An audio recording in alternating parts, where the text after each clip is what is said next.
All right, everybody, and welcome to Earthians Unscripted episode 6 with my dear friend Skinner Layne. I've been waiting excitedly and somewhat patiently to get Skinner on the show because in some ways he was one of the people that inspired me to begin the show in the first place.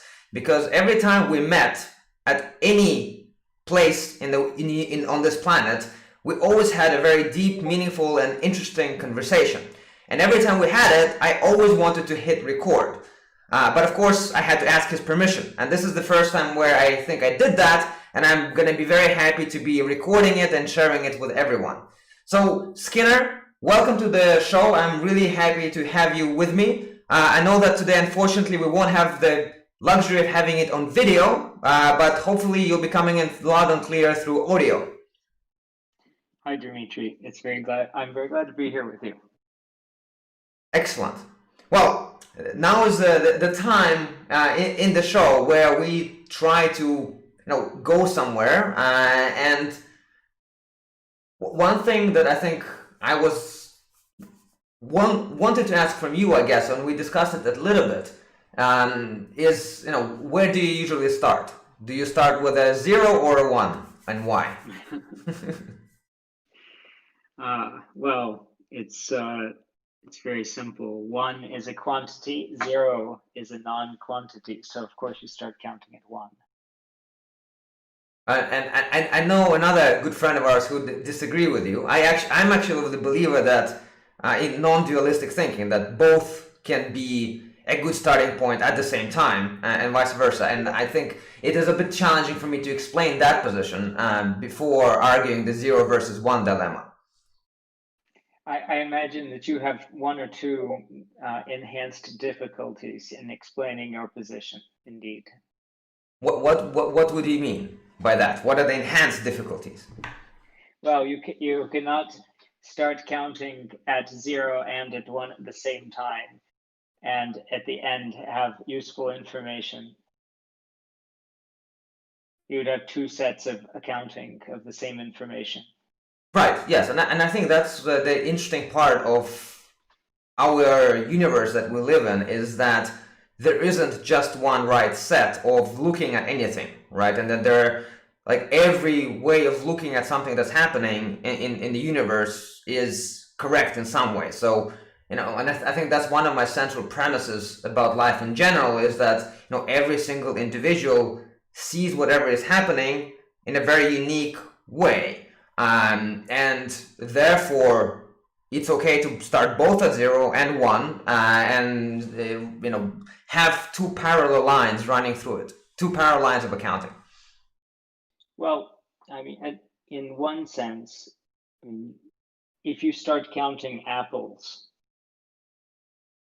and you start counting at 0, what's going to happen with the number of apples? Probably the same number of apples as if you come starting at 1 in the end. No, you're going to think that you have 1 fewer apple than you actually have. Well, I'll eat the same amount of apples that we have, right? Right, but don't you see that if the system is saying that you should have 26 apples, but you actually have 27 apples, then you have a problem. Yes, that would be a problem. If that was somehow vital data, you would have a serious problem. Of course, if it's just a number of apples, it's not. But in actual things, the 0 represents not having any one of the things. So it doesn't. So when you have the first instance of the thing, you can't call the first instance 0, because then you wouldn't have a word to describe the absence of a first interest of a thing.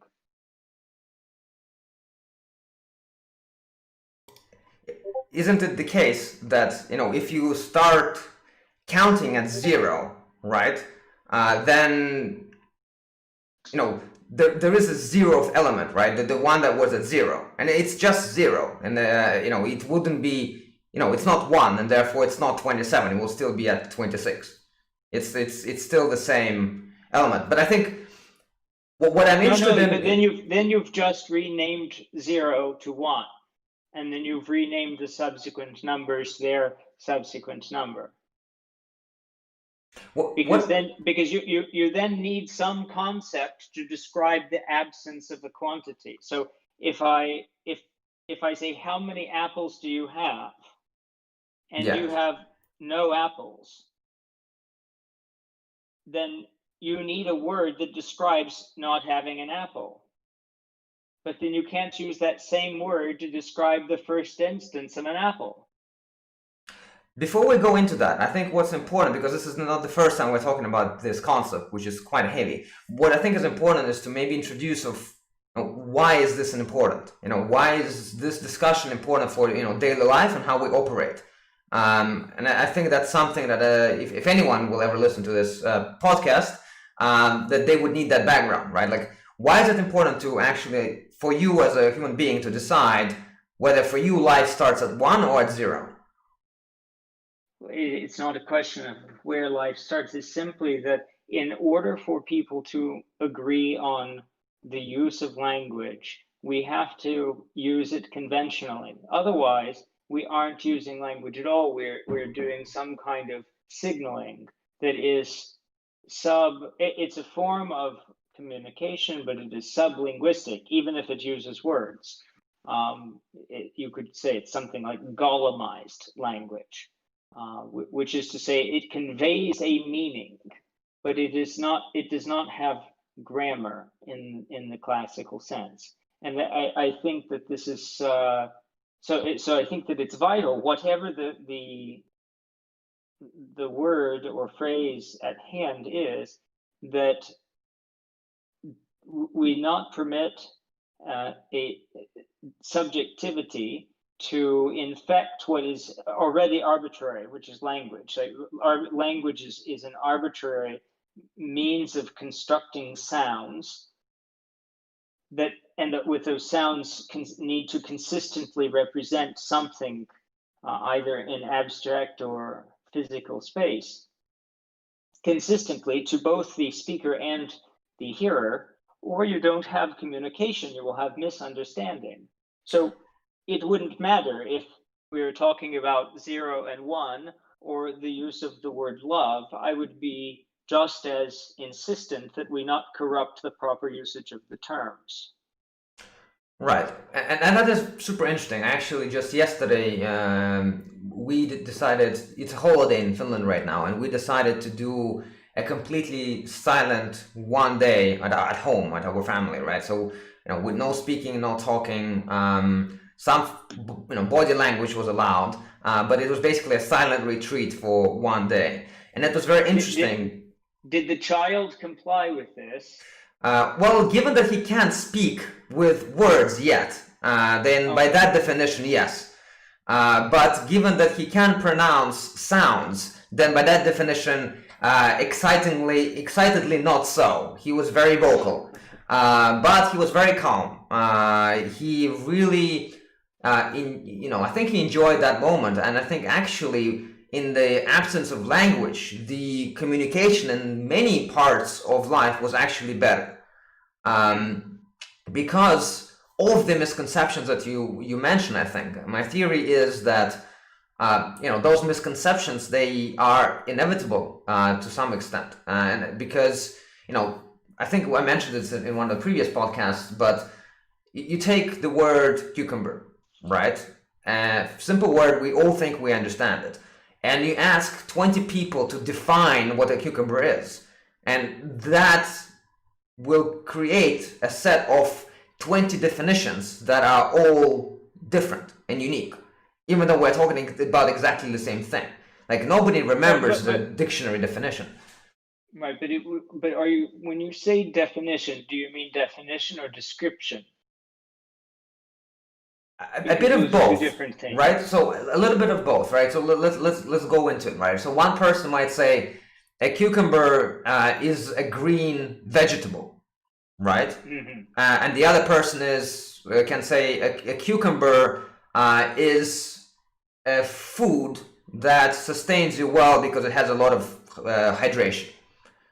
And those are both, I'd say, descriptions and definitions. Yes.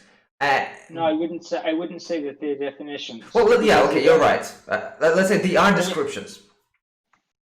What I would say is that it's important to see that a description occupies positive space. It says something that is true about a thing, whereas a definition is setting it objectifies the thing in question, because a definition is drawing boundaries. It is to make it finite. To define it is to make it finite, and so therefore to draw boundaries. And so once something has boundaries, it can be measured, and then it is an object.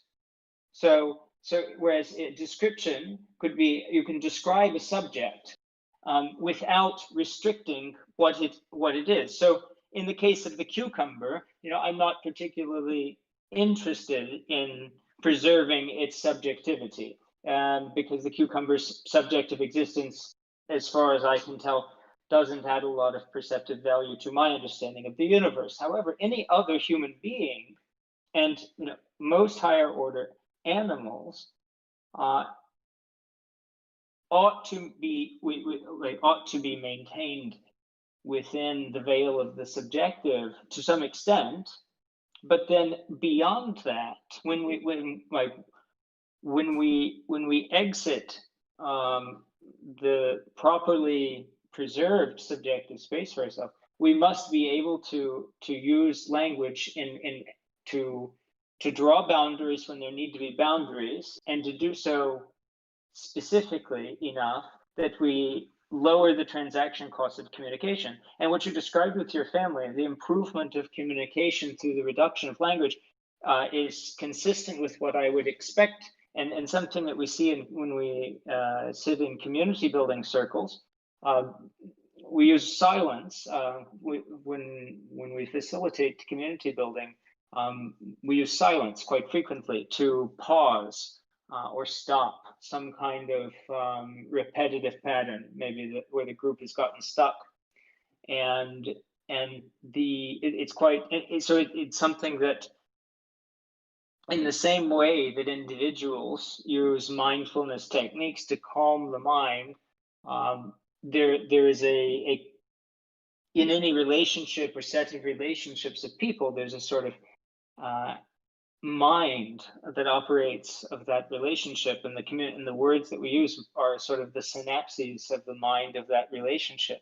And so when if we are using too much language, then it overfires the system. It overheats. And right now we live in a time when people are more exposed to more forms of linguistic input than at any time in human history. And so if you think about words as being tools, abstract tools, all tools wear out with too much use if they aren't maintained and repaired. And I think that we've reached this sort of state with language, and the last time that we reached this was roughly around the Renaissance, when the modern Romance languages emerged distinctly into their modern form, and you get Shakespeare reforming English, and some other significant literary movements that reform language in a way that kind of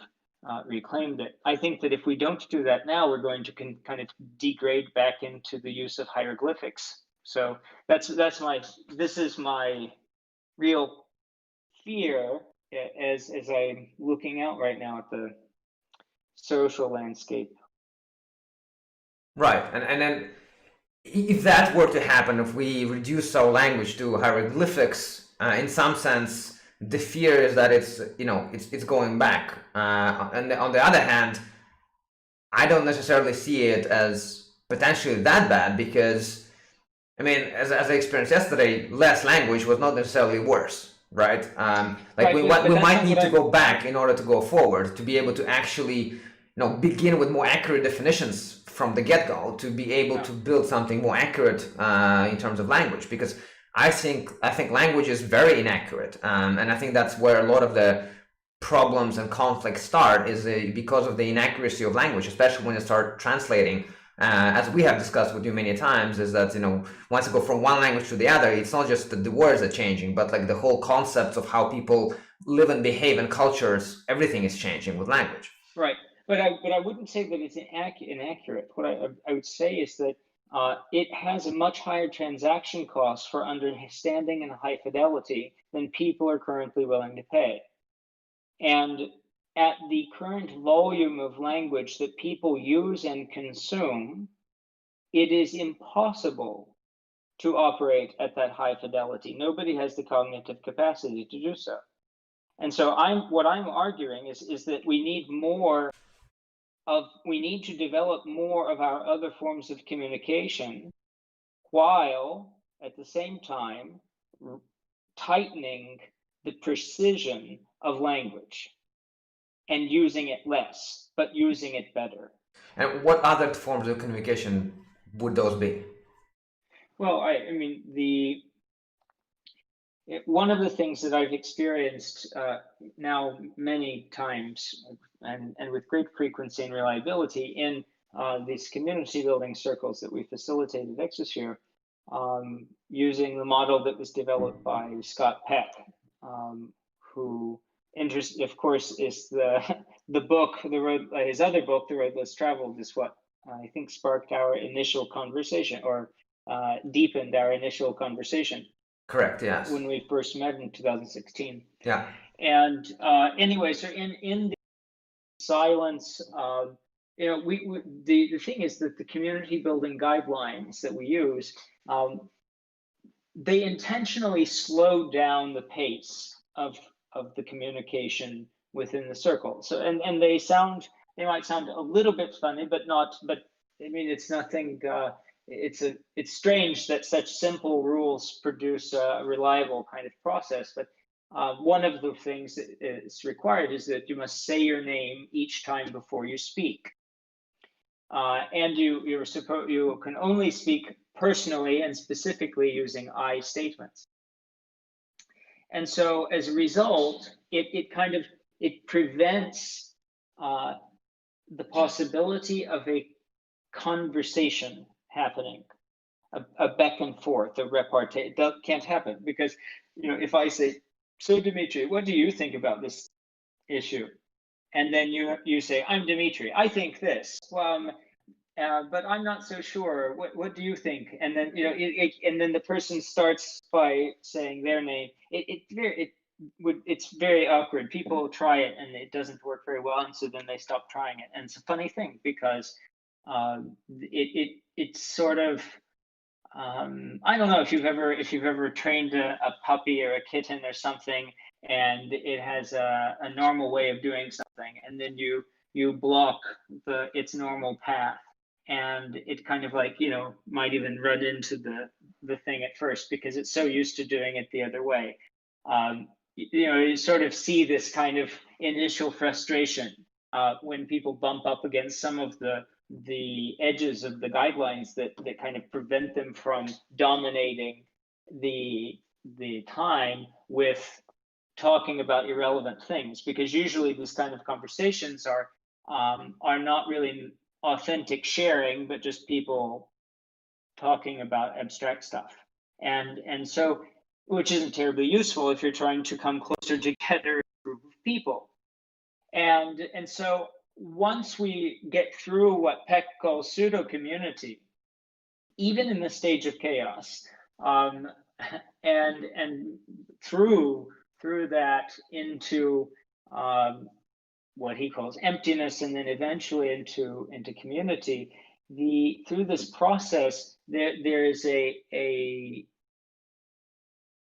recognition of other people's emotional states that starts to emerge, that is similar to what is often a kind of entheogenic or euphoric interpersonal experience that people have on MDMA or something like that, and produced non-chemically, but through it's a long process. We usually, for people that have never been through it before, it's a 16-hour process over the course of 2 days. So in those cases, then I've seen groups of people able to communicate largely without language, because at a certain point it becomes less important, because what's being communicated, of course, by this sort of thing is not it's simply different kind of data So, so, than you so see what I'm saying? Like we use language now to try to communicate all forms of data, which means it has to be translated out of its native language. So if I'm sad, sadness has to be translated out of the realm of felt and into the realm of the word. right, into language, right? Right. And I think then the So problem is that's that, a translation. right, and then once you translate it to the realm of language, then the other person hears that and then translates it back. But then that Right. double translation is of course inaccurate. Right. But at the level of the felt, if one develops the capacity to be present with other people in a way that they can sense another person's emotional state, and I'm not talking about any kind of clairvoyance here, I'm just talking about pretty basic level of emotional awareness that the vast majority of mothers have with their children,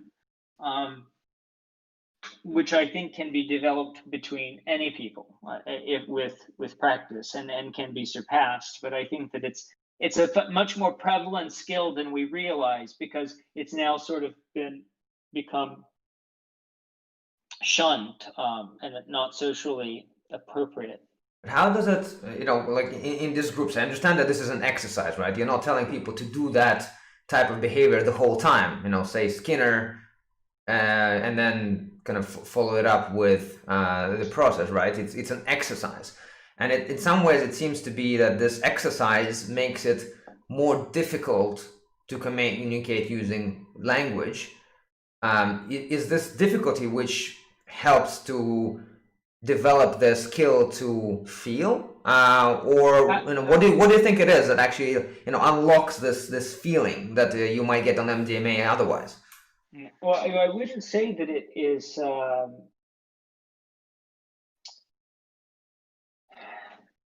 See, I think that there's this slight mischaracterization. I would say that it doesn't make language more difficult. It makes frivolous language more difficult. Can you explain that? Well, most of the words that come out of people's mouths every day are just frivolous talk. Just people like to hear themselves talk, or they don't like silence, or silence makes them uncomfortable. And I know that this is probably more true of people everywhere except where you are from. But but even then, when I say frivolous, I mean shallow, banal, unimportant things. Things about which one doesn't actually genuinely care. Right. So That small talk and something around Yes, that. various kinds of small talk, and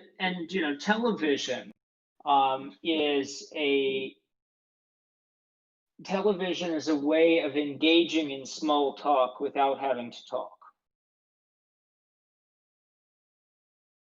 Before we So a attack lot of television, people, I wanna still follow through with your thinking about the exercise.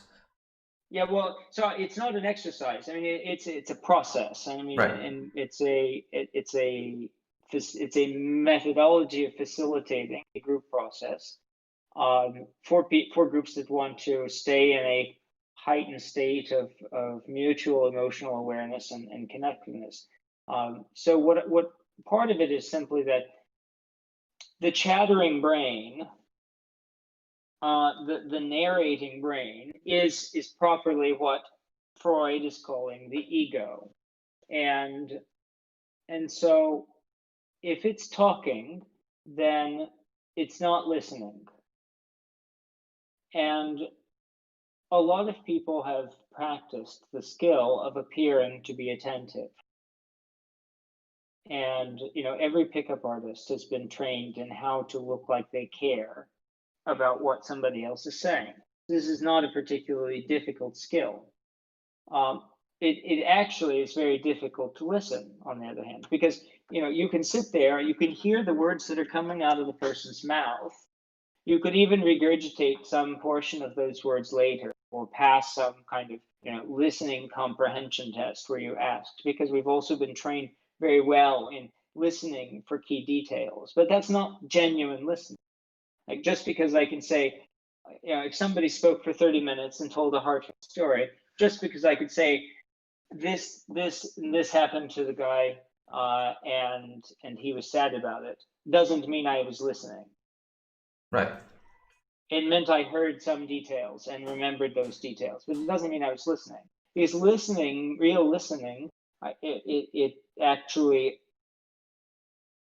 at a certain point, if one is calm enough and the mind is quiet enough, then one starts to hear the other things that are being said along with the words. Right, the unsaid things, the things that are around it. Subtext. Yeah. And then try to understand the pretext, and then and build a story and narrative around the information that's being communicated, and then trying to process how one, like, if one has responsibility for that information in some way.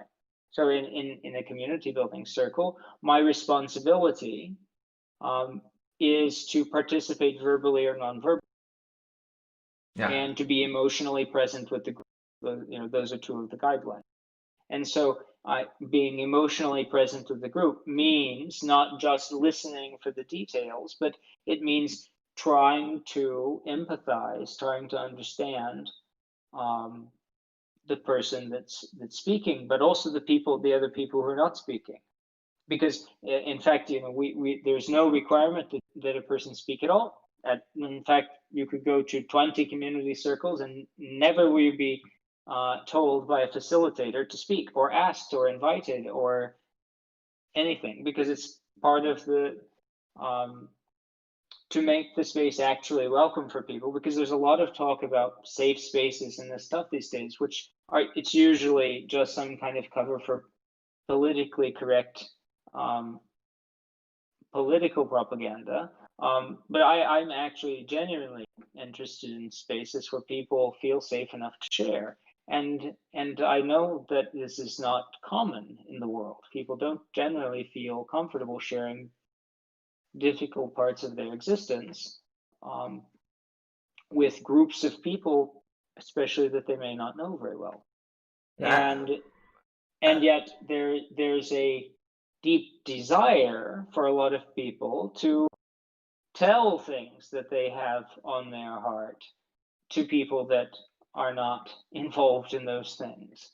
And so there's a friction between the desire for that connection and the absolute fear of what it opens oneself up to.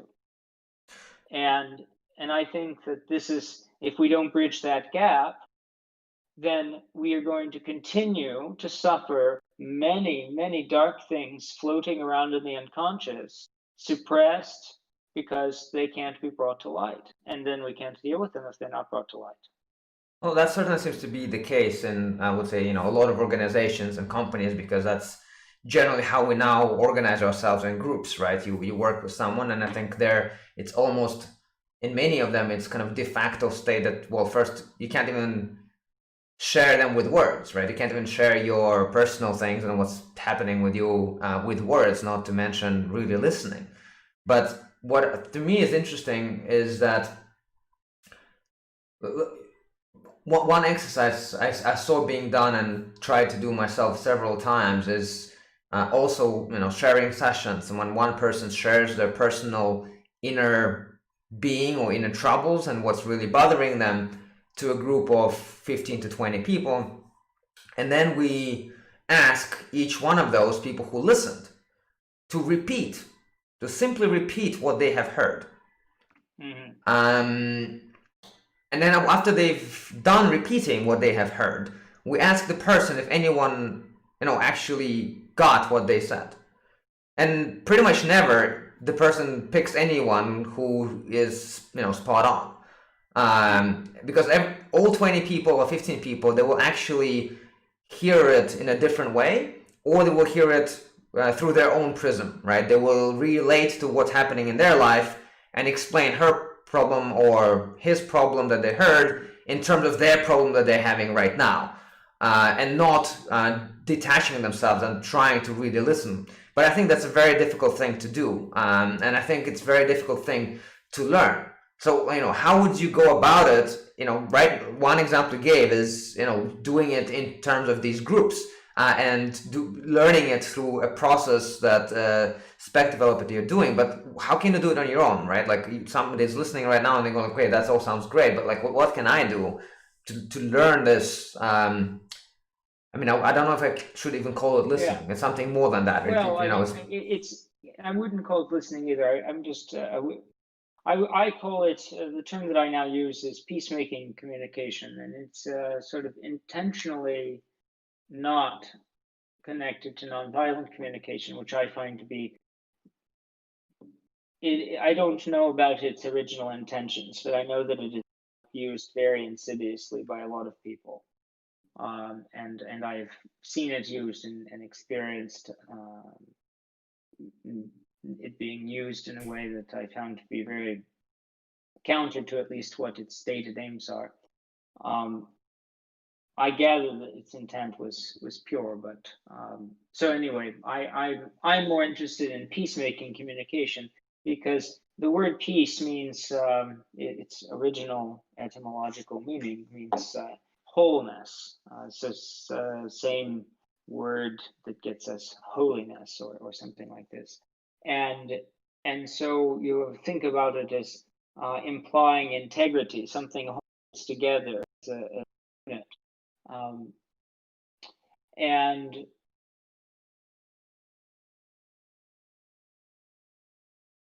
peacemaking then is the effort of trying to keep things held together.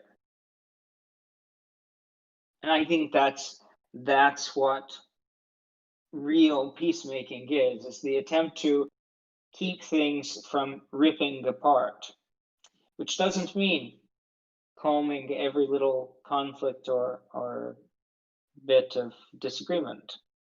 Quite the contrary, but it means all that can take place without things ripping apart.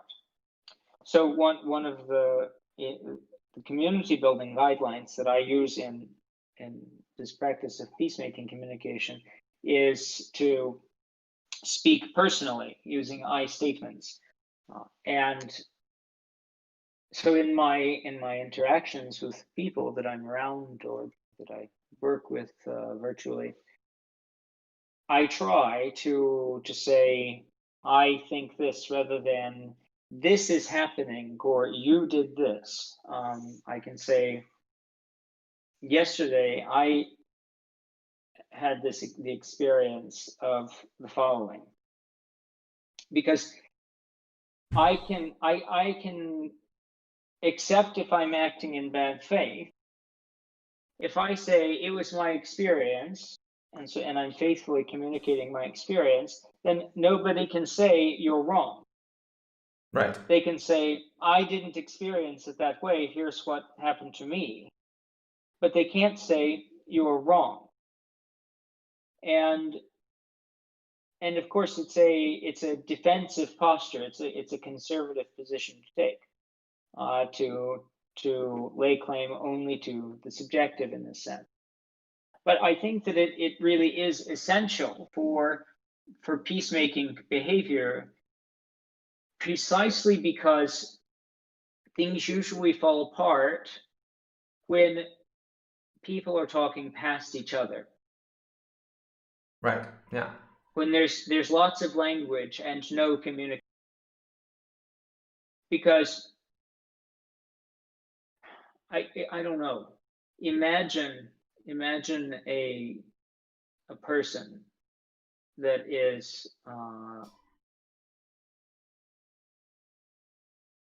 let's say they've been injured and they've been waiting for help and no help has come by, and then help comes, somebody drives up, and this person, let's say they're sitting just over in the ditch, um, the person drives up in a loud, and even though they're driving very slowly, they can't be heard.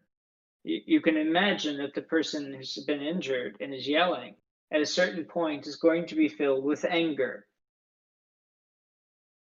because they have an important message about their own health and life, and absolutely nobody is hearing.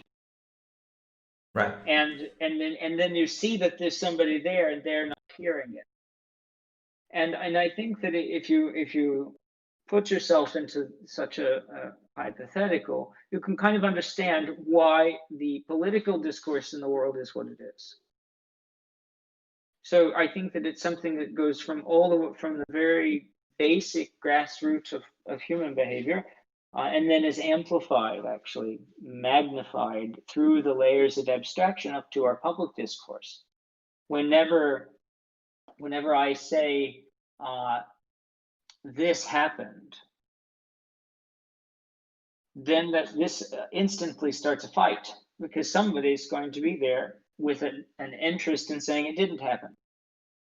Right. But if I say I saw this, I've already set the tone of I'm just communicating what I perceived. Yeah. And so it's not a hokey thing to do. It simply, it says fully, this is what I did perceive, and I'm not going to hide those perceptions, but then I'm not trying to make any claim beyond what it is, and then the door is open for other input into that perception. But how, I definitely understand what you're talking about, and for me, I've been using the trick of actually the other way around. I've been learning to use this trick of adding for me to anything anybody else says to me, right? So, and that helps me to detach myself from what is being directed at me as the truth from their point of view, right? So if they say, the earth is flat, and in my mind I add for me, I'm much more welcoming to have a discussion with them, right? Because I'm like, okay, they believe that to be the case for them. Or, they say something like the universe begins with a 1 for me. I'm much more welcoming to have a discussion with them because I'm like, okay, cool, that's interesting. As opposed to be, you're wrong. It helps me to deal with statements and people who say something which I don't perceive. So in my mind, I've started recently adding this for me to almost everything being said to me. And I think it's another thing as well to do you yourself say, I think, or I feel, or I experienced things. At the same time, I still feel that even if you do that, you will still be attacked because people will often be like, well, even if you're saying it from your point of view, I think your point of view is wrong, or your experience should not be that way.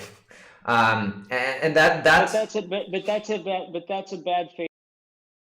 I mean, you can't actually have any kind of dealing with such a person at all, because what they're doing is that they're saying, I don't believe that you're telling me the truth, and there's no possibility of conversing with somebody who says such a thing. But don't you sometimes wish you want to anyways? Like that I agree with you that it's almost impossible, right? If I share my truth from within, I feel extremely hurt when somebody says, I don't believe you, whether using those exact words or by attacking what I just said.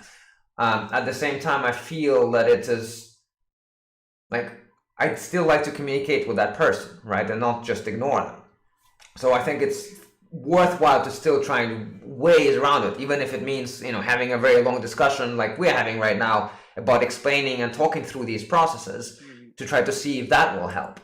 Yeah, but I mean, but there's no way forward in that without reestablishing faith.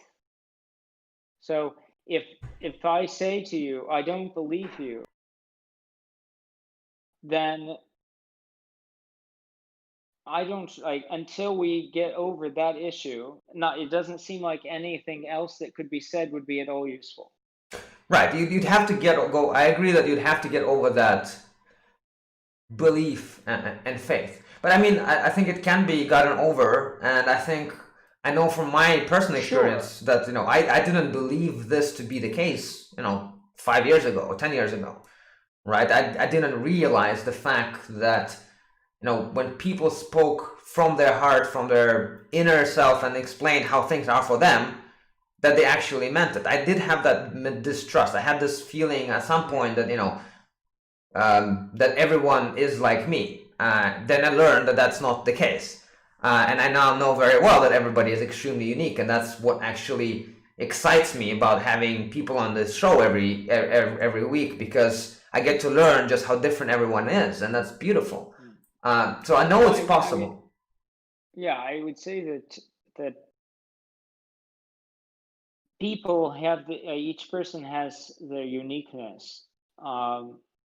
But there's also the broad category of things that are shared, and it sort of cascades out, and we have to recognize both of those things, the shared part as well as the unique part. Yes, to an extent. I did have a discussion with my best friend just about that a couple of days ago, and what I say, I don't like categorizations. I know you like categorizations. I understand their usefulness, for sure, and they help people to operate in this world.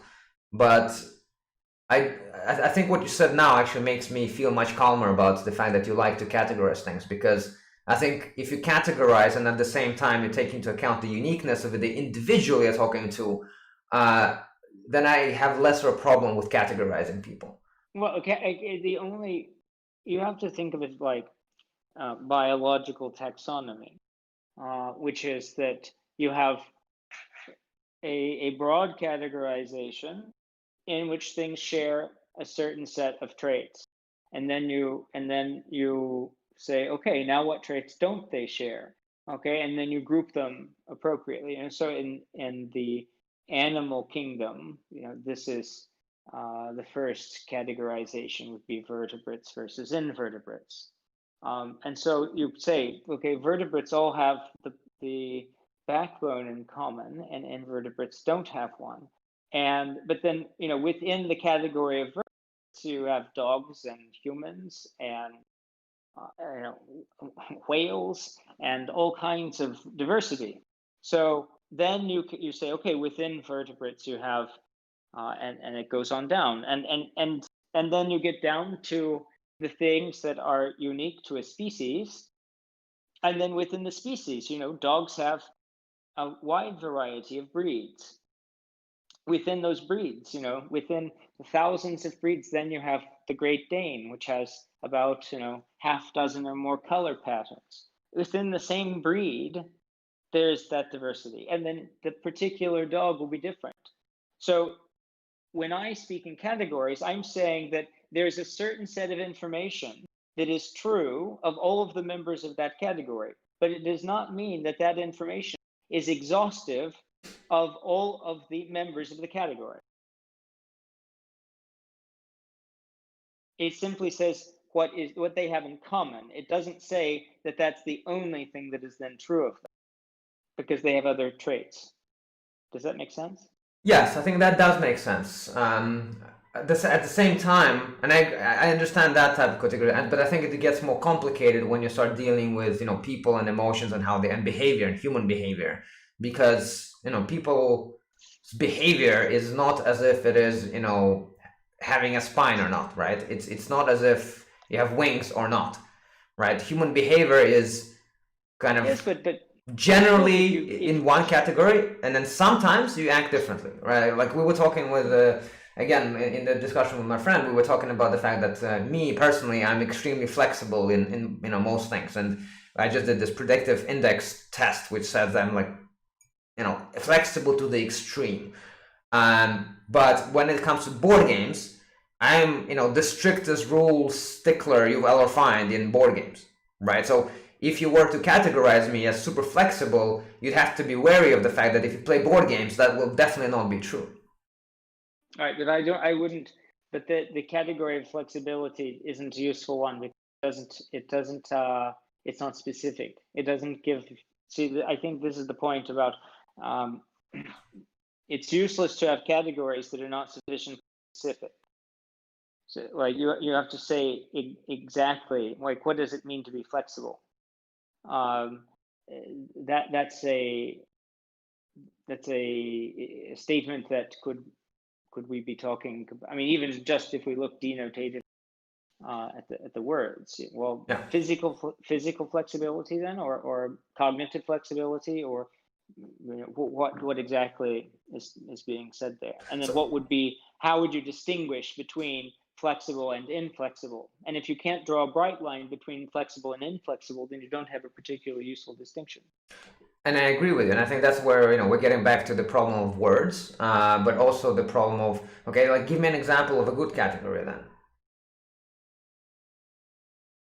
Well, I would say that one of the categories that I use in the psychological model developed, I can distinguish what I call objective types of people versus subjective types of people by a simple bright line test, which is that a subjective person would prefer false positives to false negatives in their epistemological map of reality. And an objective person prefers false negatives to false positives. So the objective person would rather exclude true information from their map of reality than to include false information. And what I'm calling subjective types would rather include false information than exclude true information. And both sides could say, I'm the one who's seeking truth here. Because I don't want, like, if you exclude something that's true, then it's false. And the other side can say, no, but if you add something that's false, then it's false. And how can you resolve the debate? Well, you can't actually. It's an irresolvable debate. But that's an interesting category, but in your mind, in your perception of the world, do all subjective people always act that way? No. This is whenever it is so when I talk about typological behavior, what I'm saying is when the utility is unclear. So when in the absence of complete information, I'm talking about what Kahneman calls system 1 behavior, the fast thinking brain. In the preference of error. So it's saying that there's this one type of error that is better than the other type of error. And that error is then in balance going. So if it's clear that I am, okay, let me give you a concrete example, because sometimes I think in the abstract realm, and then I have to make sure that it translates well. Please do. Yes, I was hoping for one. Yeah. So let's say that a person like myself, who was born into a conservative evangelical Christian family in Arkansas, was taught more or less that that the totality of science was not trustworthy. Now, I'm what I would call by my own type an objective type. I'm much more willing to exclude true information than to put something on the map that's false. So in this case, my natural disposition would be to say, well, if I'm so convinced that there's falsehood in this science thing, then I should just discard it. But it seemed like too big of a body of thing to discard. So even as a child, that just seemed not like a great idea, not to dismiss all of that simply because some of it might not be true. And then when I realized that the religious people and the scientific people were making the same arguments at each other, and not seeing that it was the same argument, it was ultimately just a basic epistemological argument. There's no possibility of reconciling. But so I acted against my natural disposition, but that was in a significant kind of conscious decision. So that was a system 2 thing. My system 2 sat down and went through a thought process and wrote about it, and then came up with the conclusion that no, science couldn't be dismissed. So that's not exactly so that's not going to tell us about my type. And so it's important to say this, because the counterexamples that people usually come up with are very strong system 2 thinking processes. Like I had this major life event, and then I did this thing, and see, that decision was against my personality. And I say, yeah, well, yes, but our system 2 is there for the purpose of overriding our personality. It's the rational brain that's there to say, hey, in some instances, it's worth the extra energy to actually do the calculations of what's the better decision. Right. It's just that most of the time that the energy cost is too high. So when I say include false and true information or false information, I mean things more like I open my web browser and I go to news websites and I see something like, for example, such and such company says close to breakthrough in coronavirus vaccine. My system 1 epistemological calculator says discard that information. It's likely not to be true. And by comparison, what you would say my system does then? Like, oh, that's good news. Like some positive reaction, even if it's and that's true. I mean, there is a positive reaction, even though I know it's not true, right? Right. I know it's not true. Like I know for a fact, my system 2 definitely makes an immediate calculation that it's a lie.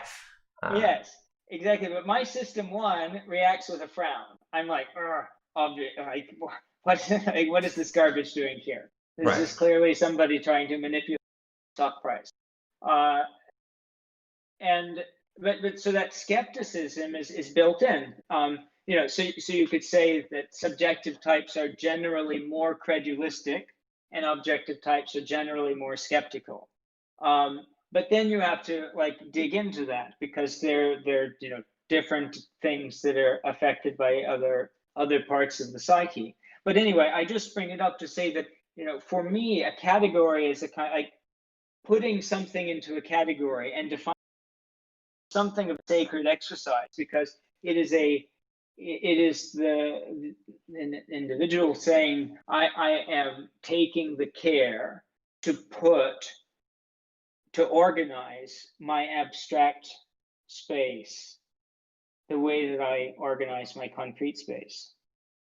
And that is what actually I want to ask you, because really what I'm trying to do is understand other human beings, and this Earthians thing is a way to do that and to help. Like, I would love people to be able to recognize those differences, reconcile them, and live happily ever after. Might take a few thousand years, but doesn't stop me from trying. But I think you do that by learning more about people and understanding how they function and how they work. And in your case, what I'm interested in is, you said that you think mostly in abstract terms. What does that mean specifically? I was reading something similar in a chess book the other day called The Seven Deadly Sins of Chess.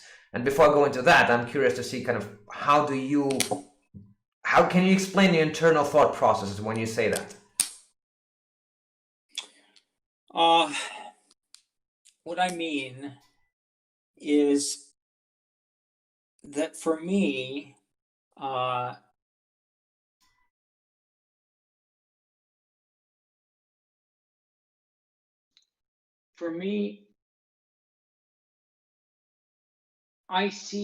kind of have it's a conversation. I don't see images so much as I kind of perceive the words themselves.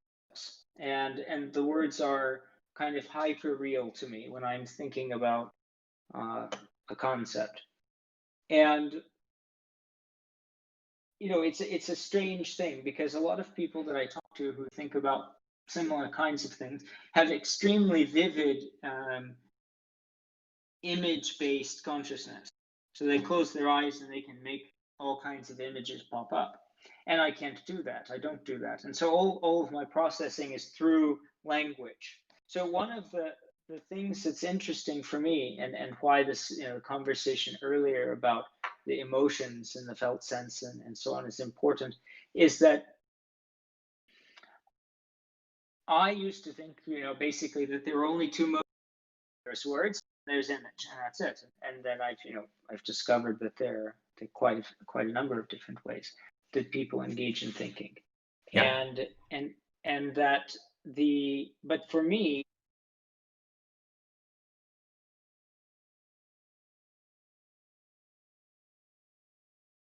compared to everything else, Skinner, I think we lost you for about 10 seconds there. The language process by default. So Skinner, can you repeat? I think we lost you there for about 30 seconds. Can you repeat the last 30 seconds? Okay, it seems that my headphone... 1 second. No worries.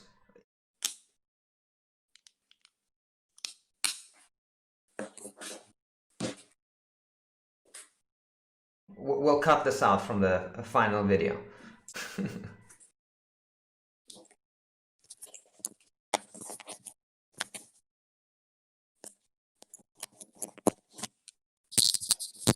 Meanwhile, if anybody has any questions, you can put them on Twitch or YouTube. But yes, Skinner, you're back online. Okay, great. So I kind of run everything through this language processor, and so I'm able to move things between different forms of language relatively well, I guess, because of that. But then I'm completely blind in a certain sense, abstract sense. And so I guess that's also why I think for me the categories were always the natural way that I understood the world, because I thought it was that when I was in school and the teacher would say something like, close your eyes and imagine a beach. I thought this was a figure of speech. I didn't think that people actually saw beaches or anything like that. And so when I heard close your eyes and imagine a beach, I always thought it was a very dumb exercise. Like, I don't know, do you have to close your eyes to find the list of attributes of a beach? Because when I heard imagine a beach, it's words that come to my mind: sand, salt water, sun, trees, maybe some things like this. Like, I could describe to you beaches. Right. That's what my mind propagates with the prompt, not an image of a beach. I think this is called aphantasia, right? That if you're unable to imagine something in your head. Right. And yet I always did very badly on the portions of standardized tests that dealt with the manipulation of physical objects, like in some tests in earlier school, it's like, what is the missing piece of the pattern? Or if you rotate this object 90 degrees, which one of the following would it be? Those kind of things just completely befuddled me. I just had no capacity to manipulate those objects in my mind. And then, on the other hand, I always aced analogies and the text interpretation, logical argumentation, because I kind of create a natural symbolic logic out of text when I read it. And I have a very good memory of the text itself, so I can double check, in a sense, my model of what I read against what I actually read, and that's useful for a certain kind of thinking process. But then, as I said, it kind of completely blocks me off from other kinds of thinking processes. But it still seems to me like I want to understand the abstract element of it, because to me, words live in a non-abstract realm, right? So for me, abstract is, the absence of words, if anything, in my mind, right? So when I think in abstract terms, it's feelings, emotions, and something that just comes out of nowhere, and I'm like, oh, that's the right answer. I have no idea where it came from. There's no analysis. It just arrived, right? To me, that's abstract, right? So I'm wondering what you mean by abstract. Well, the word abstract means basically to take a layer away from. So abstract means looking at a layer rather than a whole thing. So an emotion is a concrete experience. You physically experience an emotion. It's not abstract at all. It is part of your embodied experience. However, the definition of the word object is an abstraction. It is a layer of understanding the element of an observed thing universally across all observed things. So that's almost like the definition of an object is pretty close to the most abstract thing that you could get, because it's looking at the linguistic definition of a linguistic construct. Right. So that's highly abstract, whereas a conversation that you have had with your, friend before you go have it is concrete. So just because they're words doesn't mean it's inherently abstract or concrete. Spoken language is concrete. Because so you previewing the conversation in your head is more abstracted, of course, than the actual conversation with your voice. But if you said it, you could rehearse the conversation out loud and be completely concrete. It would just not have a listener. Yeah. I find that's interesting because I'm a chess player, or I'm aspiring to be one, slowly improving, and I'm reading this book called the 7 Deadly Sins of Chess. And if you've never read chess books, and you probably don't have any reason to unless you're a chess player, you'd be surprised how philosophical they tend to be, a lot of them at least. There are the non-philosophical types as well, but they generally get lower ratings on Goodreads or whatever website you use.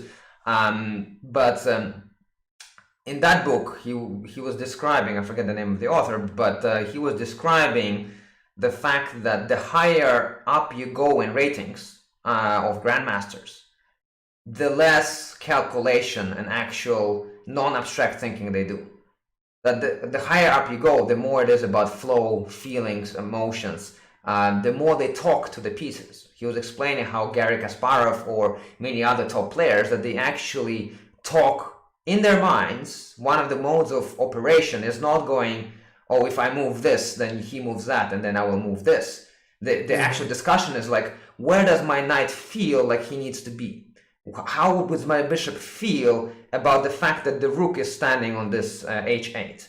How do I feel that, so they're talking more to the pieces and discussing how everybody feels, how do the pawn feel, as opposed to actually doing the calculation, because they do have a big database of actual moves somewhere in their subconscious. But what they're trying to do at higher levels is try to reach the subconscious through this process, right?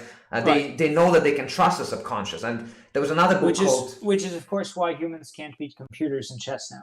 Right. Yes. Because it's impossible. Because the computer can do all the calculations. So yes, yeah, they can just do the whole calculation. We can't, right? So but we can do more in our subconscious mind than we can do in our conscious mind, right? I completely agree with that. So in our subconscious mind, we have the whole database of thousands and thousands of games. But if you're asked, what move did Garry Kasparov make on move number 7 in his match against Karpov in 86, then nobody will remember that answer, right? Almost. Yeah. But you have to.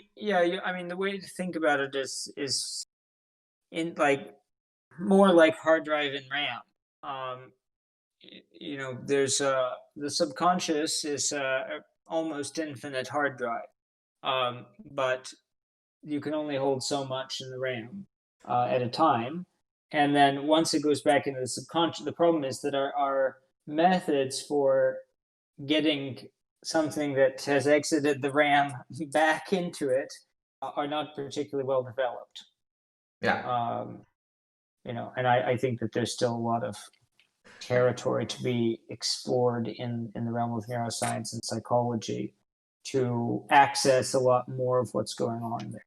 But that's what I loved about this particular book, because it helped me to realize that there are ways of thinking how you can actually almost on demand learn to use your subconscious better, right? Mm-hmm. Like when I play chess and I think about what moves I should make, it's not going to access my subconscious as well as if I actually talk to my pieces, right? And or even give them names, right? And try to figure out what are their feelings. It sounds crazy, but if top grandmasters in the world do it, why shouldn't I? Sure, but you have to imagine what the actual mechanism at play there is. And my guess is that what they're doing is that they're using that as a means of turning off the critical voice in their head. So if they're occupying that mental space with a conversation with anybody, but in this case the pieces, but it could just as well be dead president or something. Then what that's doing is when they say, okay, I'm going to move here, this is the strategy. Then the voice that says, yes, but he could do that, and then he could do that, and then he could do that, is simply silenced because there's another conversation going on. So I wouldn't rush to assume that it is what meets the eye. There could be other. They might not be personifying the pieces because they genuinely personifying the pieces. It might be a sort of mental trick. Yeah, for sure. And I think it will be different, depends on who you talk to and which kind of player you talk to. And everybody will have their different needs. I don't think everybody does it for specific reasons. And I'm sure there are top grandmasters who don't do that. They might have another mental trick that they do to actually play really well. And that's also that, I really enjoyed this book called Peak, Secrets from New Science and Expertise. I think it's the same person who did the research that is widely quoted about 10,000 hours being, the way to get mastery at anything. And he says that's, always misquoted, that it is completely not true. Yes, you need experience, but it's, the 10,000 hours is not the magic number. But in that book, what he was talking about is very much mental models. That to reach the peak at anything, it's not just about exercising, it's about also creating mental models in your head that work for you. And they were doing this experiment where they tried to get a person to memorize a series of numbers that are spoken out loud with single digit numbers spoken out loud with 1 second difference between them. And in the beginning, the person could remember, I can't remember the actual number, but like say 10. But as that person learned, they got him to over 50 or over 100 eventually. And then he became the person who could do this the most. Now there's competitions being done, in that specific field. And they create all kinds of mental models of how they trick their mind to remember that. And his argument was that at peak level, the mental models of how you use your mind becomes prevalent. And he was also talking about this abstractness that the higher you go, the more you need to be in tune with the abstract elements of yourself, your subconsciousness, your feelings, your emotions, to actually go to the very top. And I found that extremely interesting, because I feel that in our world, we're all too often, pushed towards the opposite, right? We're pushed towards, at least I was pushed towards the fully, cognitive, just conscious thinking. Don't talk to your feelings. Don't talk to the chess pieces. Even though Kasparov was actually from the country where I was born that doesn't exist anymore. Yeah, I mean, I think that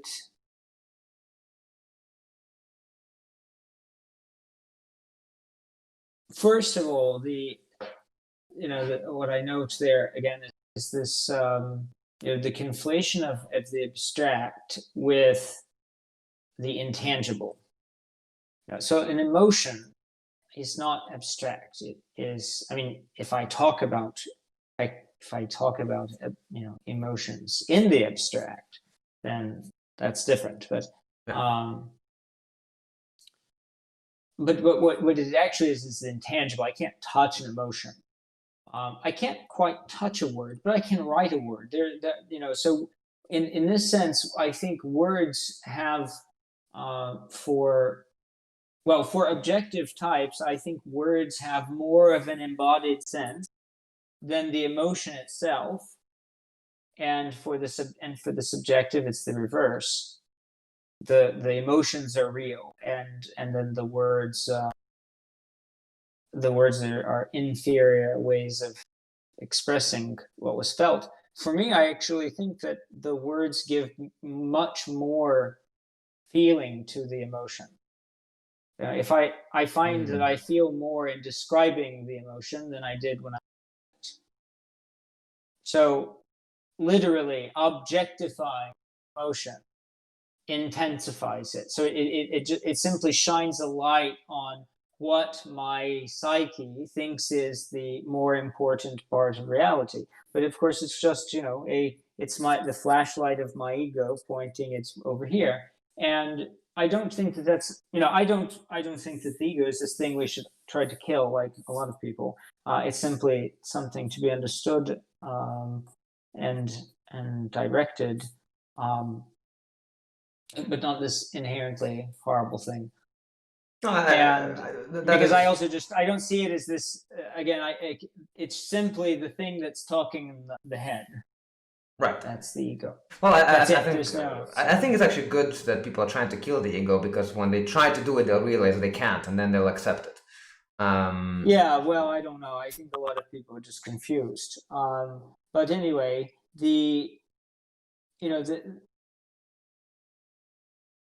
I think that when I start to engage in that externalizing conversation with my piece of paper or whatever, usually my journal, then I realize the things that happened. I say, yes, this happened to me.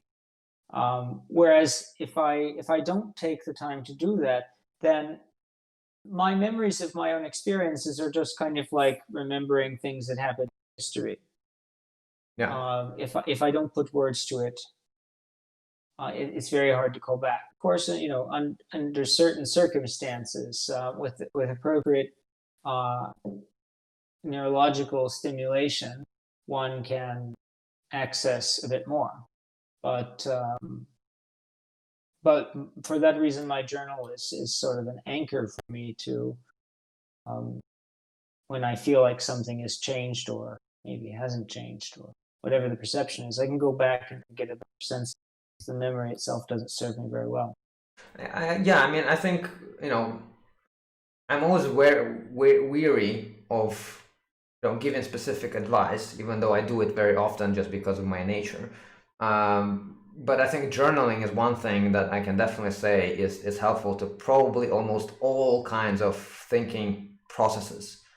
Yes. Right? Like, no matter what your process of thinking, I don't think journaling will, make it worse for anyone. At least for me, Sure. me and my personality, they're not exactly aligned with daily journaling, right? It's you know, right. The consistency of the habit. Right, the consistency, the repetition, the the systemization of doing it in exactly the same way.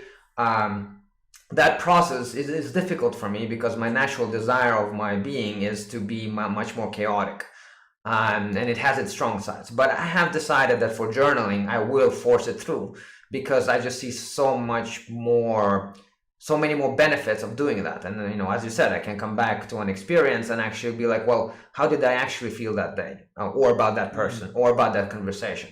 I might have this feeling now, but where does it come from? And then if I go back and I read that day, I'm like, oh wow, it's actually complete. I misremember it completely, and I think that can be extremely useful. And also, I think the process of writing it down also crystallizes my own thoughts. Right? It's I also use it as a way. There's this technique called rubber ducking in programming, where you talk through whatever you're trying to do to a rubber duck or whatever other object, like a chess piece or whatever. And I do that with my journal, right? Sometimes when I have a problem, I get stimulated by questions. And again, that's why I like when people ask me questions, but in absence of people, I will ask questions to myself and then write the answer out in my very own journal and have a discussion with basically myself. And that's been a very positive technique to get through a lot of difficulties, to ask myself a question and actually try to answer it. Yeah, I think that people really could benefit a lot from getting over the fear of being schizophrenic and just having conversations with themselves. Yeah, I think it's also very healthy to do that. It's just, at least in my culture, that's been extremely frowned upon. Yeah, well, I mean, maybe in cold cultures it's not a good idea. I'm hoping to fix the coldness. I'm working on it. Not of the culture, but at least of the weather. By hopefully locating myself somewhere a little warmer to where you are right now. Yes, well, we're waiting for you here. It's a nice sunny day in the Mediterranean. It's currently quite nice and sunny in Finland as well, and quite hot. And all our our garden has come alive, and we're already bearing first crops. So it is for now amazing. But the moment it starts getting cold and rainy, I will be trying to figure out how to get on a plane and get the whole family somewhere warmer. Yes, well, I suggest that you get on that plane before the big second wave hits in Western Europe. Yes, that is the plan. But hey, listen, I feel that right now my energy, as always, at around 1 hour and 20-minute mark, is starting to come to a point where I'm ready to call it a day.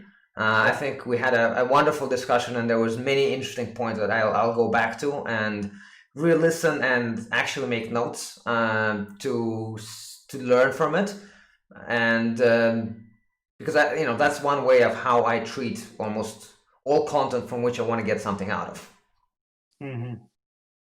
Yes, it's. I think that the things that we're talking about today, even if they seem really intangible and is quite abstract, the connection back to reality that is so important to me, and the only reason that I even care about these things is precisely that I want to live in a world in which communication happens with higher fidelity and that we are understanding each other, that we're doing more communication with less talking, and I think that there's still so much experimental ground to figure out how we can do this better and more reliably, and I think that that's a much more interesting thing to be talking about and doing than most people consider to be commercially viable. So I'm glad to be having conversations with you, and this is, I would say, just part of this long series of conversations we've been having about these sort of subjects for 4 years now. Yeah, and I hope that we continue both online and offline. Next time maybe we can try using the group dynamic techniques and talk in that manner. That would be interesting to do Yes. for an hour live. I would love to try that actually. That sounds very interesting indeed.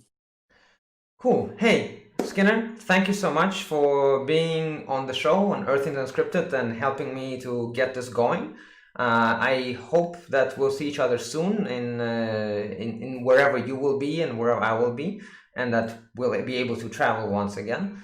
But thank you for being on the show, and I will see you soon. Now I'm going to say bye to everyone else, and thank you everybody for listening, for tuning in, for supporting me on the show. Every single listener, every single comment, chat, or any interaction supports me, and I feel awesome when that happens. But when it don't, I feel great as well, because I'm having amazing conversations with dear people.